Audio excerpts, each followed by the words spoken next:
Shalom saudara, bagaimana kabarnya saudara di rumah?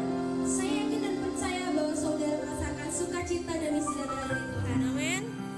Mari saudara siapkan hati pikiran kita, kita mau datang sama Tuhan dengan segenap hati kita mau bawa kerinduan hati kita sama Tuhan.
Terima kasih Bapak.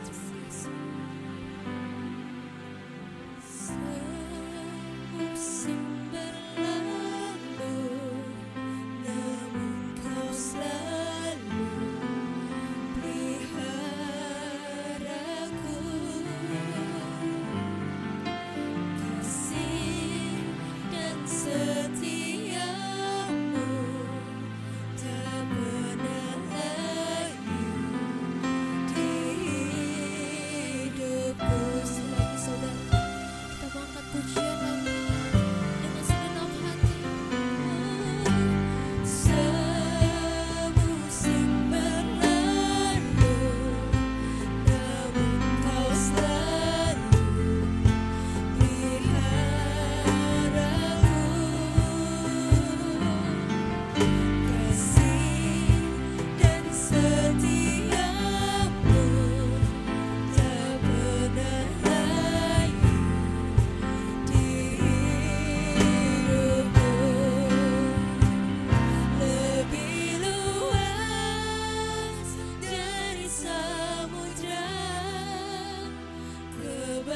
kebaikan-Mu Bapa takkan habis di hidupku, lebih tinggi dari cakrawala, tak terbatas kasih-Mu. Sungguh ku bersyukur.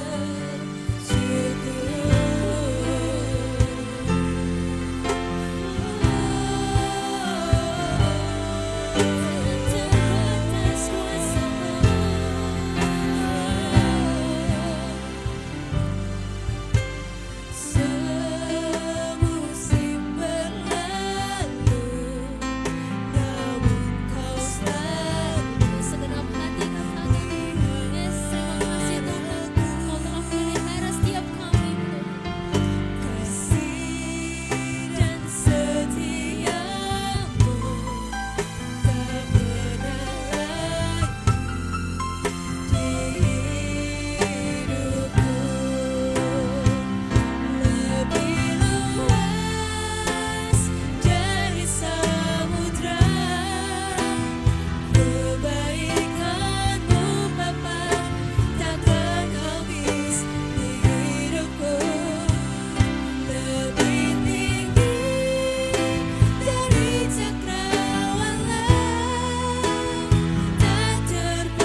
sukacita. Kita mau bersyukur hanya bagi nama Tuhan. Kita mau merasakan kebaikan Tuhan dalam hidup kita. Haleluya.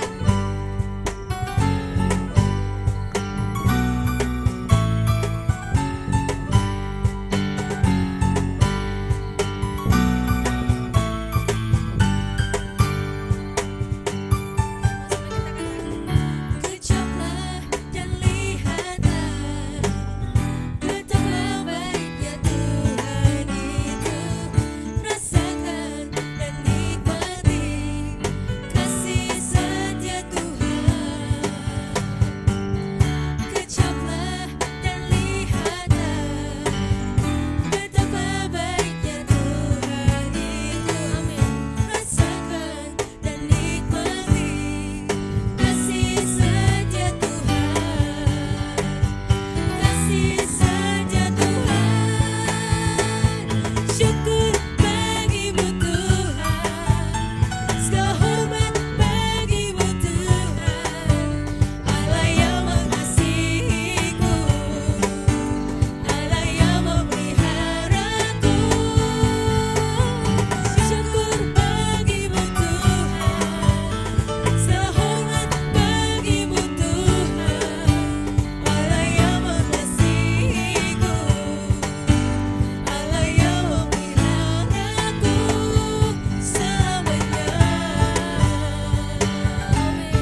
kasih-Nya pada kita. Tuhan tak bangkit menyayangi kita. Terpujilah Tuhan, terpuji namanya, Yesus Allah berdaulat. Kita lebih bersuka cita lagi, kita nyatakan pujilah Tuhan, terbukti kuasa-Nya. Dia tak menunjukkan kasih-Nya pada kita. Tuhan tak bangkit menyayangi kita. Terpujilah Tuhan, terpuji namanya, Yesus Allah perkasa. Terpujilah Tuhan, terpuji namanya, Yesus Allah perkasa. Nyatakan sama-sama. Terpujilah Tuhan, terpuji namanya, Yesus Allah perkasa.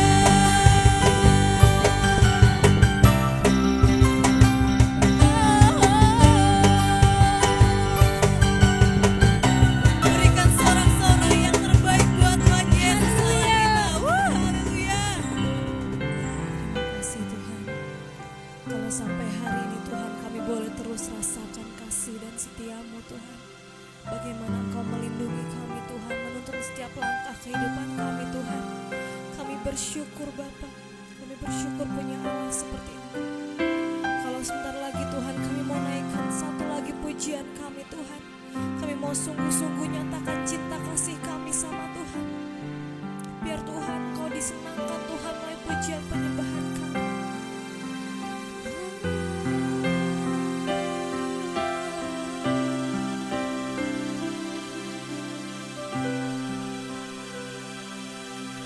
Bapa,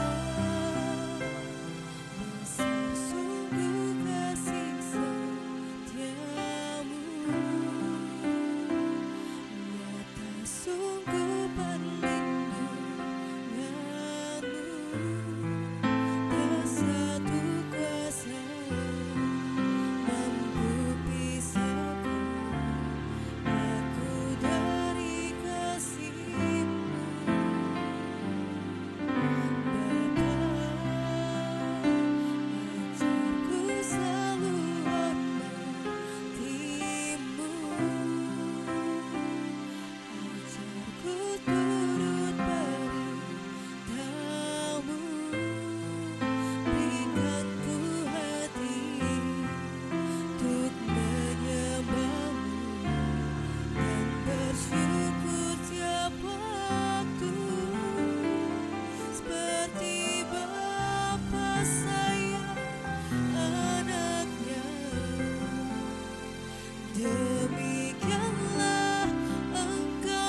kebaikan Tuhan dalam kehidupan kita. Kalau sampai hari ini kita boleh terus berjalan, semua karena kebaikan Tuhan, semua karena kasih dan cinta Tuhan buat kita.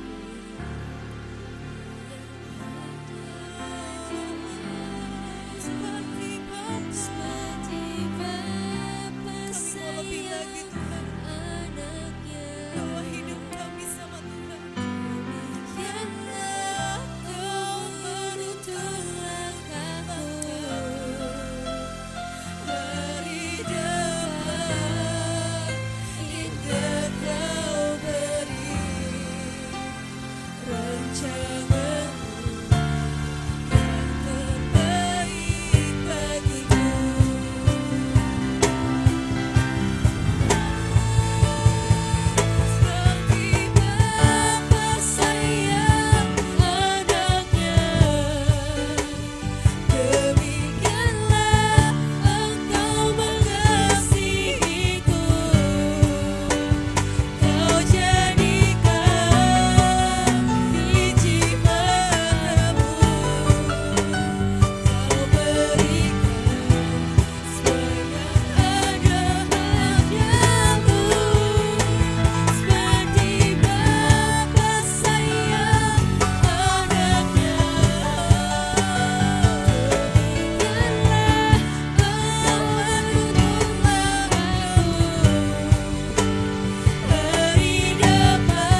sebentar lagi Tuhan kami mau mendengar Tuhan sebagian dari kebenaran firman-Mu Tuhan. Biar Tuhan Engkau yang menyentuh hati setiap kami Tuhan. Kami percaya ada suatu kuasa Tuhan yang Tuhan mau sampaikan bagi setiap kami melalui kebenaran firman-Mu Tuhan hari ini. Biar Tuhan Engkau yang mengurapi hamba-Mu Tuhan yang menyampaikan firman Tuhan. Biar Tuhan apa yang menjadi isi hati Tuhan boleh tersalurkan Tuhan melalui hamba-Mu ini Tuhan. Kami siap mendengar kebenaran firman-Mu Tuhan.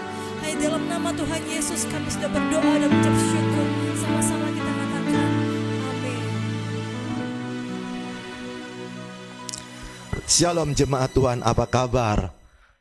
Alkitab berkata hati gembira adalah obat yang manjur, tapi semangat yang patah mengeringkan tulang. Hari ini saya senang bisa berjumpa dengan saudara meskipun melalui media online seperti ini. Tetapi harapan saya ketika engkau menikmati kebenaran firman, maka di situ engkau bisa menikmati Tuhan dimanapun engkau berada melalui firman. Oleh sebab itu pada saat yang indah ini, kita bersama-sama akan merenungkan satu bagian dari kitab Filipi dalam pasal yang keempat, ayat yang ke-10 hingga ayat yang ke-20.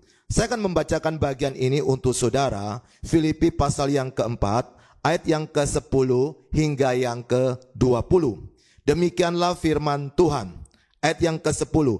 Aku sangat bersukacita dalam Tuhan, bahwa akhirnya pikiranmu dan perasaanmu bertumbuh kembali untuk aku. Memang selalu ada perhatianmu, tetapi tidak ada kesempatan bagimu. 11. Kukatakan ini bukanlah karena kekurangan, sebab aku telah belajar mencukupkan diri dalam segala keadaan. 12.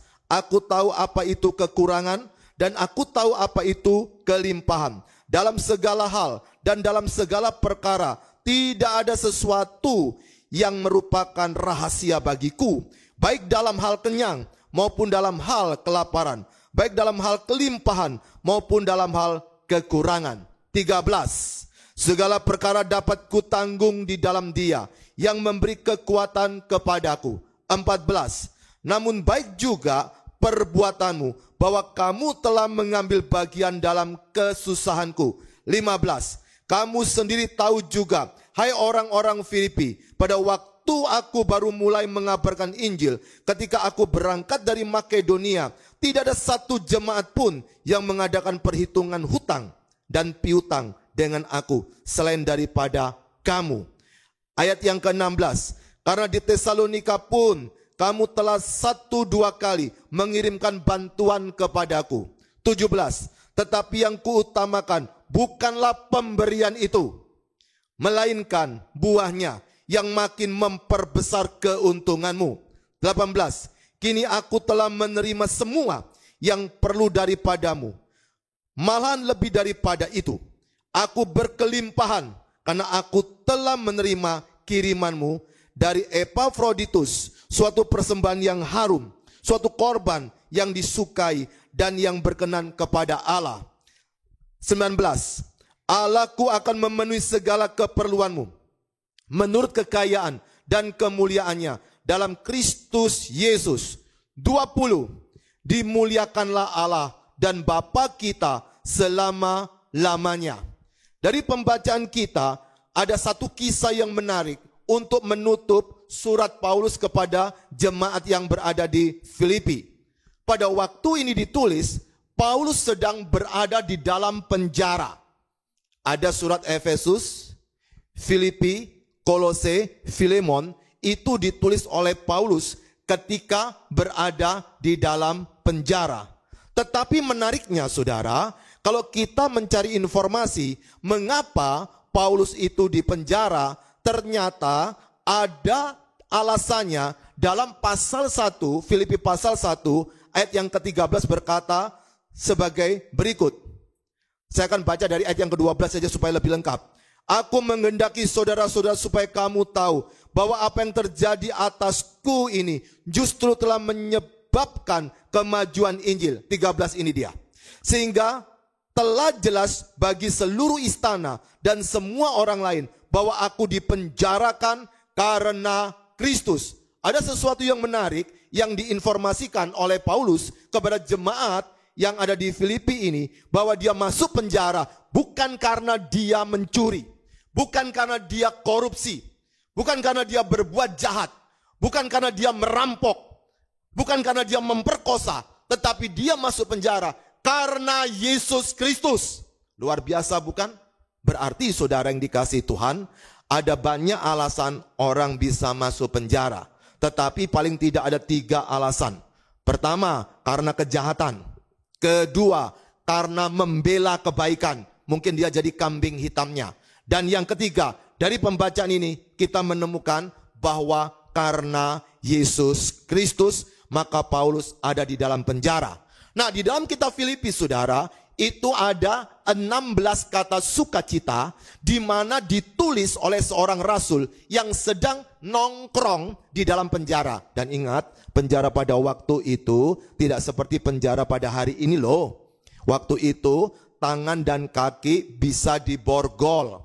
Lalu ruangannya lembab, di bawah tanah, tidak ada cahaya matahari. Artinya adalah gelap gulita, seperti ada di dalam gua.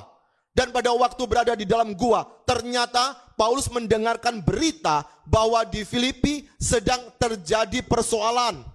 Dan salah satu yang Paulus ingin katakan kepada mereka, meskipun kau menghadapi persoalan apapun juga, ingat baik-baik, itu tidak ada masalah bagiku. Asal engkau tetap memberitakan Injil, sukacita ada dalam hidupku. Nah, dari pembacaan ini, saudara, kita akan merenungkan 3 hal menarik tentang bersahabat dengan masalah. Bersahabat dengan masalah. Kita tahu hari ini kita sedang menghadapi pandemi yang mendunia. Hampir 200 negara, baik negara bersih maupun negara jorok, baik negara kaya maupun negara miskin. Rupa-rupanya namanya virus COVID-19 ini, saudara, dia suka berkunjung kemanapun juga. Dan lebih hebatnya, dia suka berhubungan dengan manusia. Dia tidak suka mendekati hewan. Nah, oleh sebab itu saudara yang dikasihi Tuhan, ketika keadaan ini telah melanda seluruh umat manusia, yang terjadi adalah terjadi perubahan drastis. Dulu orang kaya bisa menikmati kekayaannya. Tapi saudara, hari ini uang yang kita miliki, kalau sudah terjangkit, disambangi, didatangi oleh virus, maka tidak bisa berbuat apa-apa.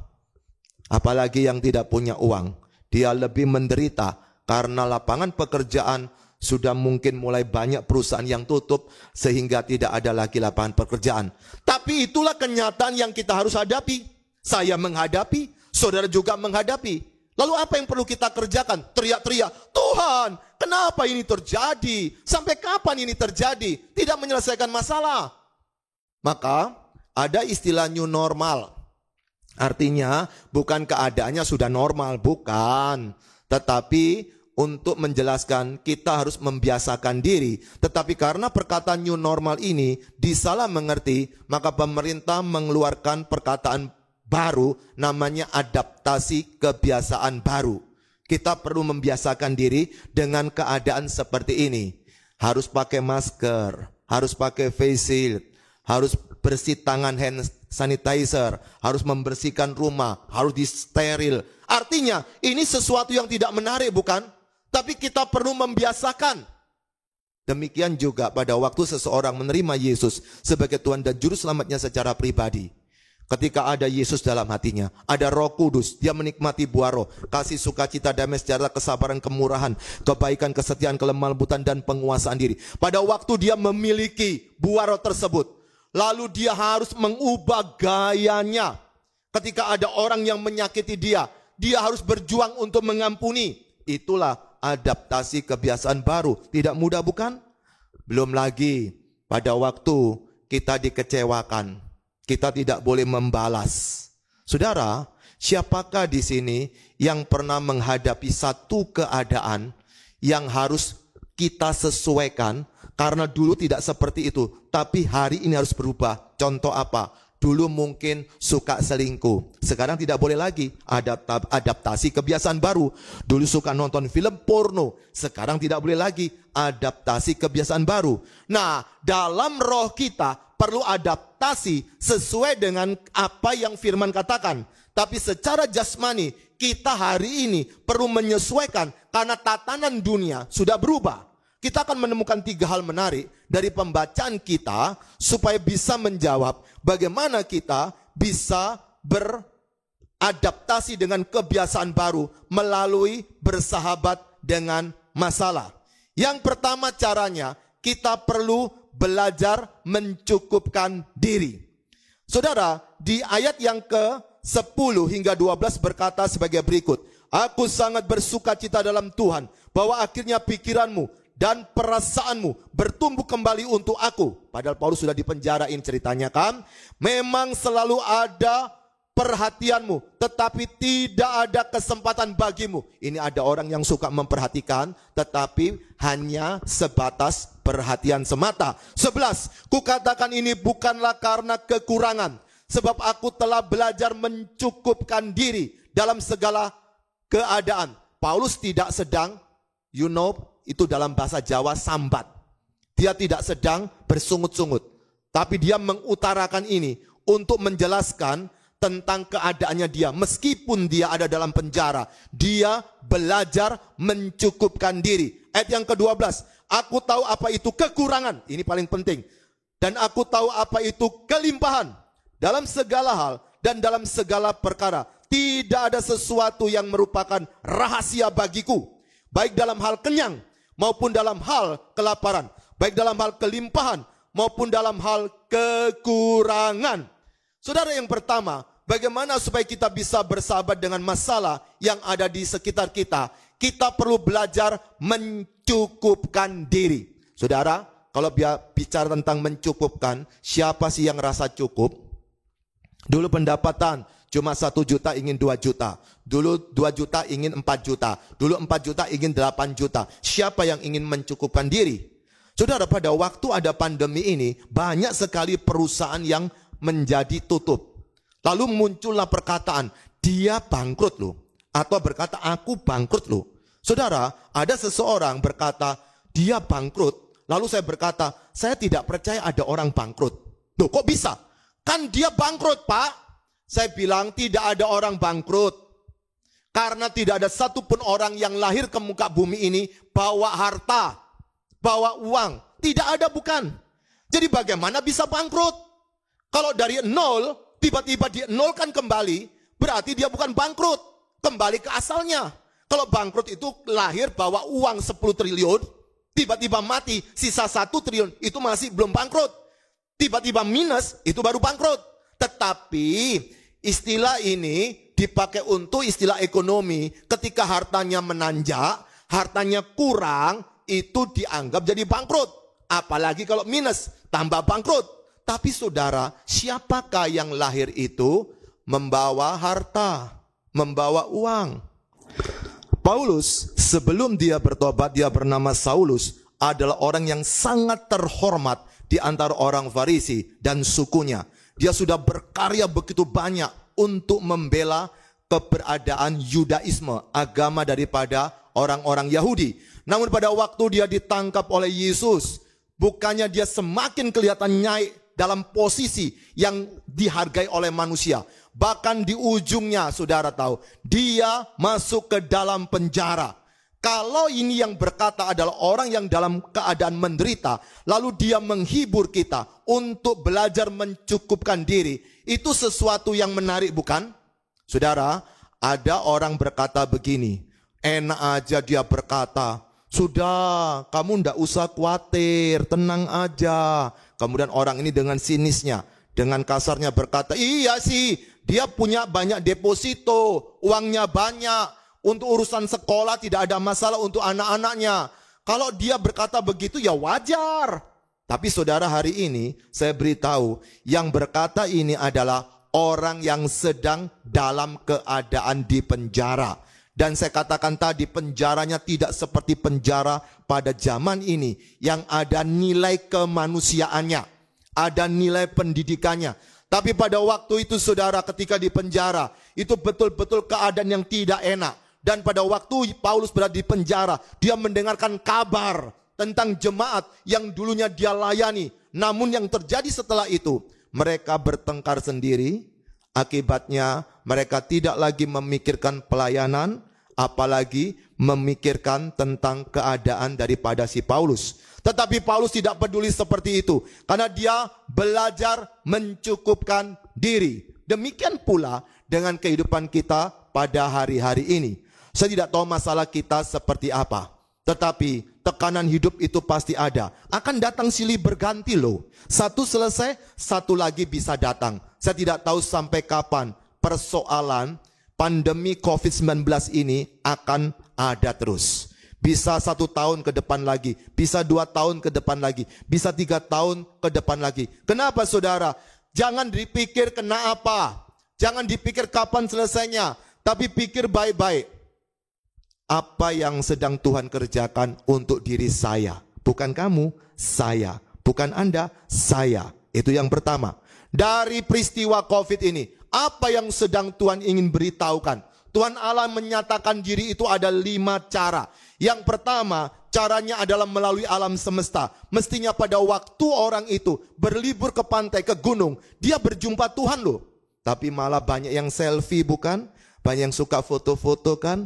Sehingga pada waktu di sana, dia tidak bisa menikmati hadirat Tuhan. Yang kedua, Tuhan bisa menyatakan diri itu melalui hati nurani.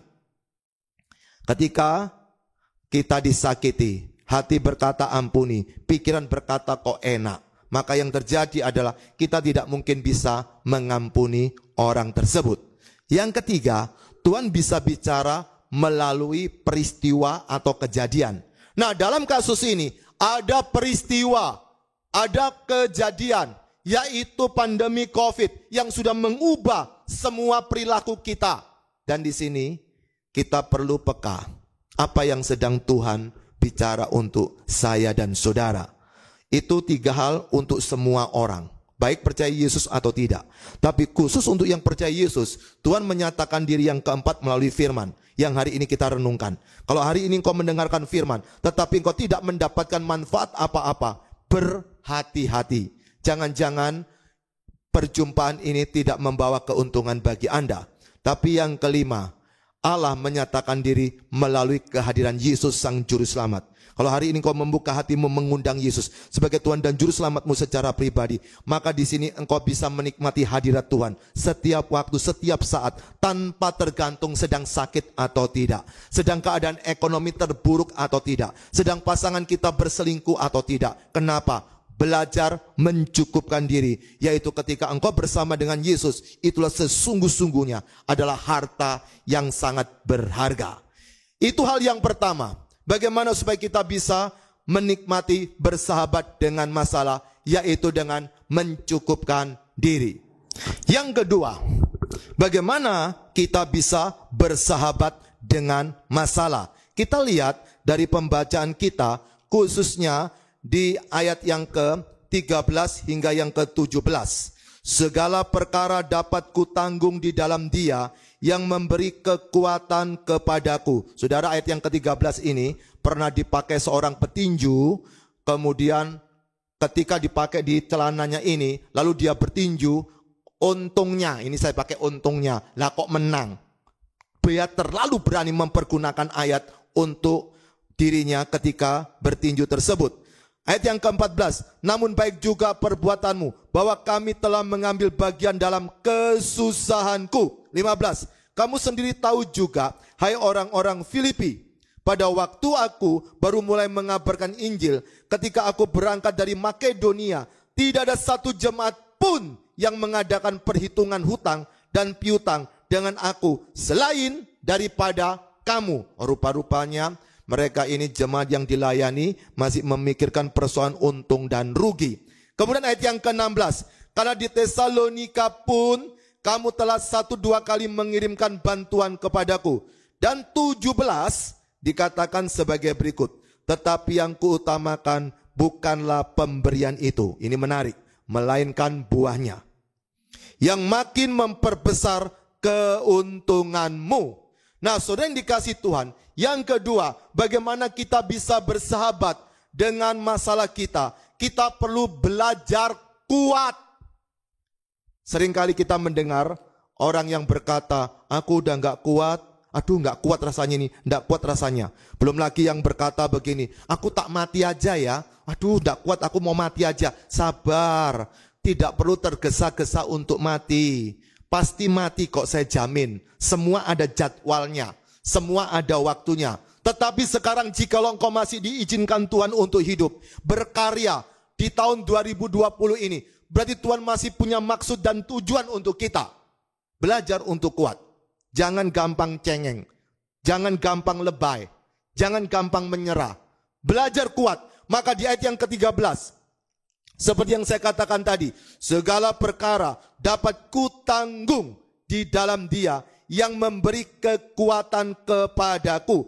Perhatikan baik-baik, dalam perkataan itu ada yang menarik. Segala perkara dapat dipikul, dapat ditanggung oleh Paulus ketika dia berada di dalam Yesus. Karena dia tahu sekali, dia yang memberikan kekuatan kepadanya untuk menghadapi persoalan hidup setiap hari.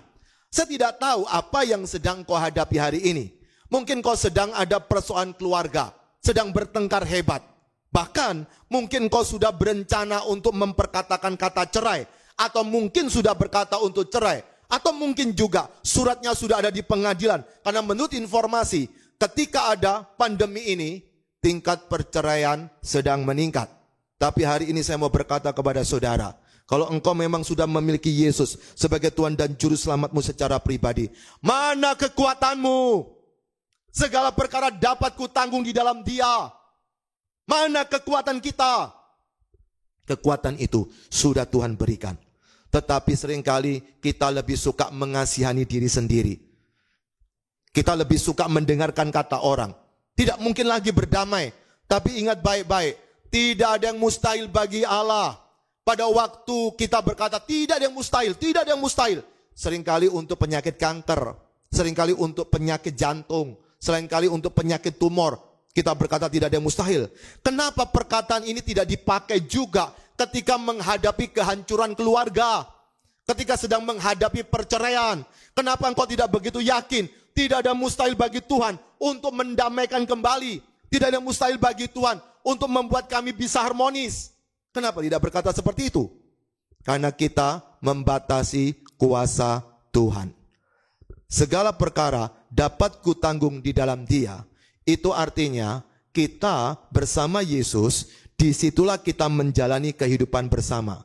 Jangan berpikir diri sendiri, tetapi pikirkan apa yang sedang Yesus kerjakan melalui peristiwa ini. Nah, kemudian saudara, di ayat yang ke-14 itu sedang menunjukkan bahwa namun baik juga perbuatanmu, bahwa kamu telah mengambil bagian dalam kesusahanku. Coba bayangkan, sudah tiap kita ini memiliki masalah, tapi Paulus memuji bahwa jemaat juga memikirkan kesusahan orang.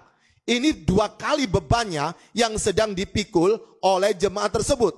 Kemudian ayat yang 15 dan 16 ada pendekatan. Kamu sendiri tahu juga, hai orang-orang Filipi, pada waktu aku baru mulai mengabarkan Injil, ketika aku berangkat dari Makedonia, tidak ada satu jemaat pun yang mengadakan perhitungan hutang dan piutang dengan aku selain daripada kamu. Karena di Tesalonika pun kamu telah 1-2 kali mengirimkan bantuan kepadaku.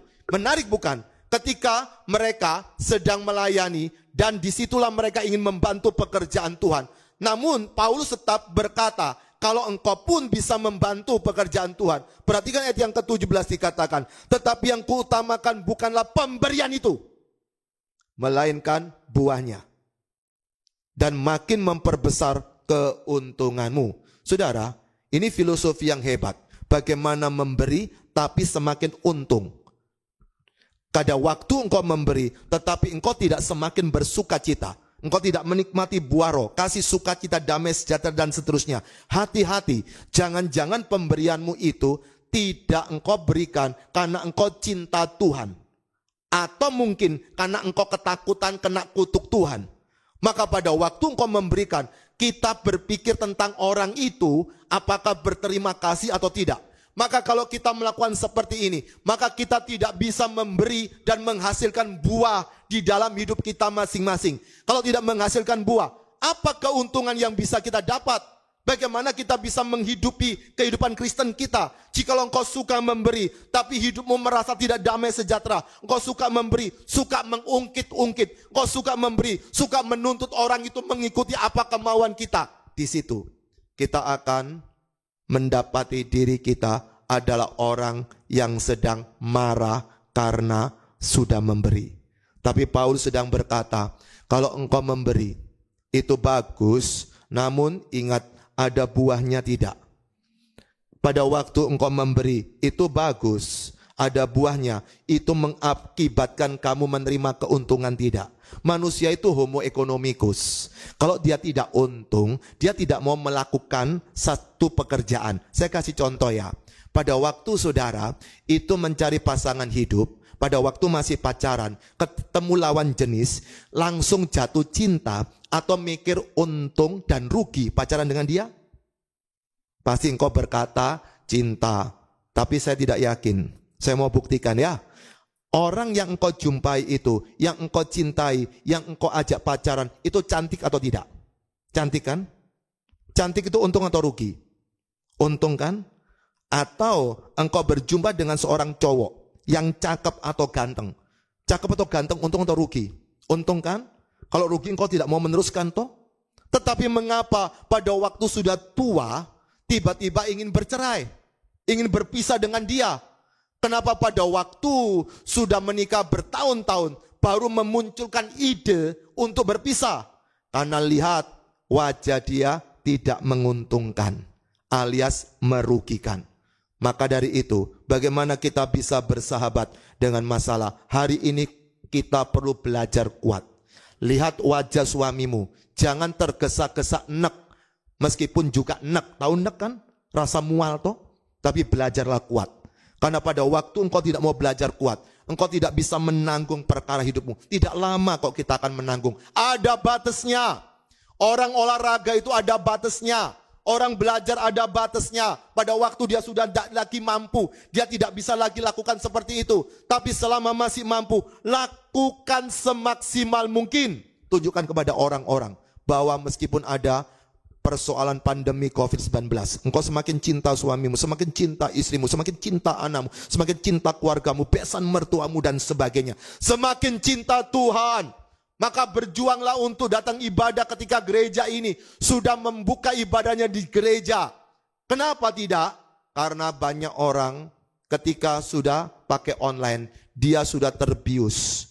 Tidak lagi mau datang ibadah yang sifatnya di tempat gereja atau offline. Hari ini jadilah kuat. Belajar kuat untuk menghadapi semua tantangan. Hadapi, jangan takut. Kenapa? Karena segala perkara dapat kutanggung di dalam Yesus yang memberikan kekuatan kepada kita. Dan yang ketiga saudara, bagaimana kita bersahabat dengan masalah.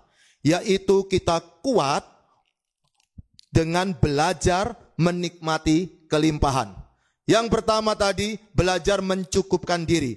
Yang kedua, belajar untuk kuat. Dan yang ketiga, belajar menikmati kelimpahan. Perhatikan di ayat yang ke-18 hingga ayat yang ke-20, firman Tuhan berkata sebagai berikut dari Filipi pasal 4 tadi ya. Kini aku telah menerima semua yang perlu daripadamu, malahan lebih daripada itu.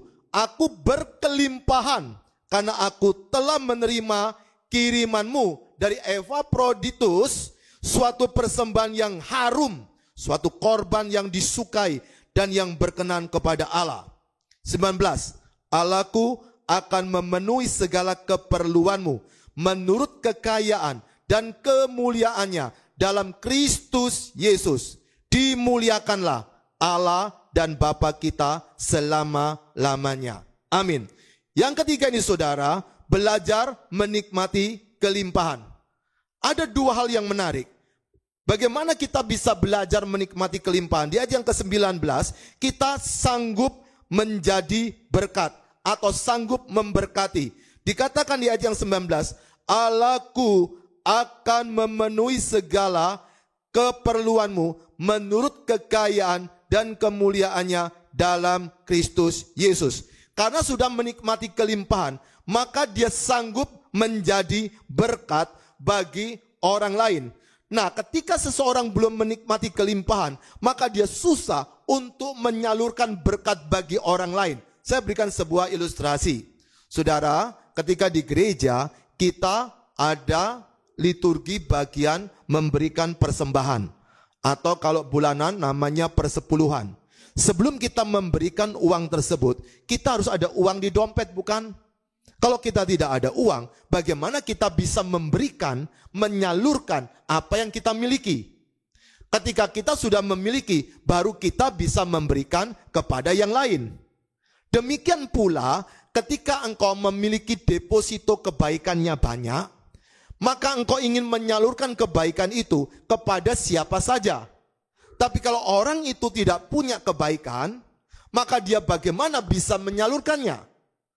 Saudara, pernah dengar orang yang berkata begini, sabar ya sabar, tapi ada batasnya. Pertanyaannya, kenapa sabar kok ada batasnya?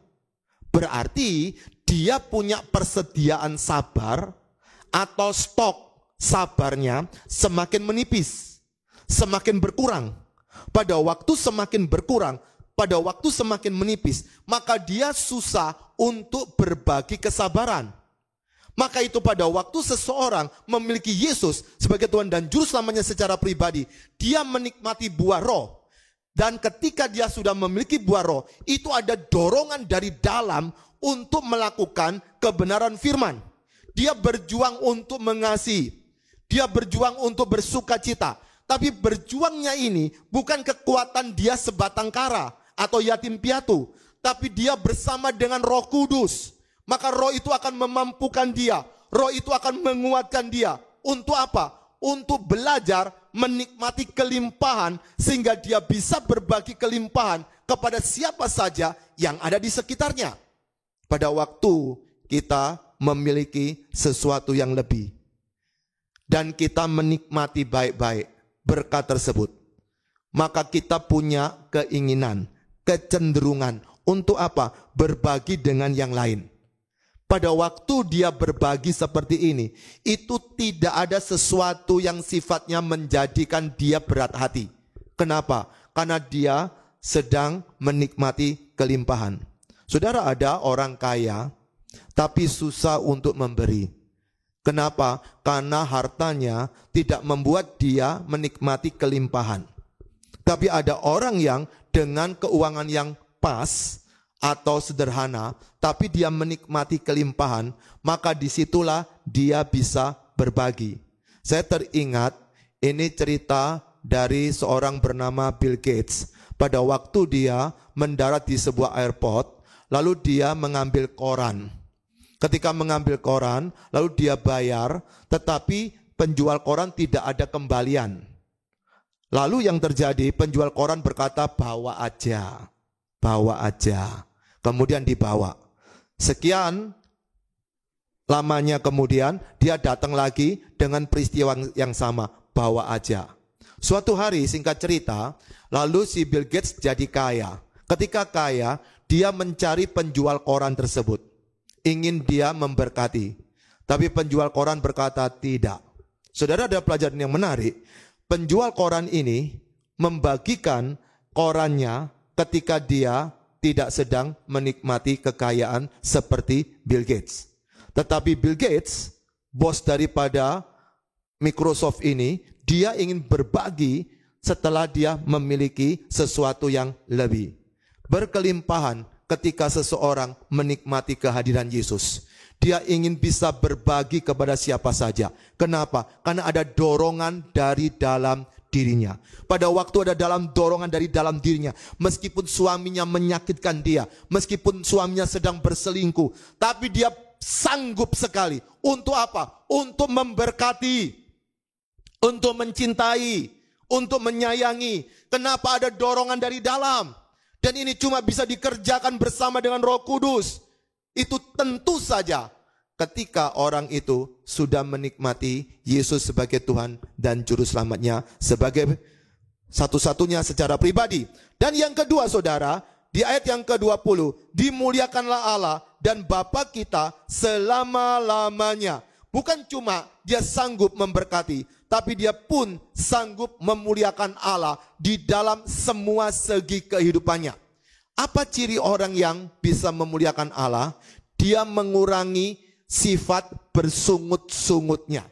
Karena pada waktu dia bersungut-sungut, pada waktu dia tidak bisa bersyukur, dia tidak mungkin bisa memuliakan Allah di dalam hidupnya. Orang yang bisa memuliakan Allah, dia bisa menikmati karyanya setiap hari dalam kehidupan daripada orang tersebut. Pada waktu dia bisa menikmati, dia enjoy luar biasa, dia senang luar biasa. Maka dia bisa memuliakan Allah, Bapa kita. Pada waktu kita tidak menikmati hidup kita dengan lebih baik, kita akan mengalami kecenderungan tidak bisa memuliakan Allah. Saya berikan contoh yang sederhana. Saudara kalau bekerja di kantor, kemudian bos Anda itu begitu baik dengan Anda, begitu mencukupkan, begitu memahami, lalu Anda di kantor itu seperti Anda berada di rumah sendiri. Merasa ini perusahaan sendiri. Kita kerjanya itu enak luar biasa. Sehingga kalau ada orang yang menjelekkan bos, dia akan membela dan pasang badan. Kenapa? Karena dia bisa menikmati kehidupan yang enak ketika berada di kantor. Demikian hidup kita di mata Tuhan.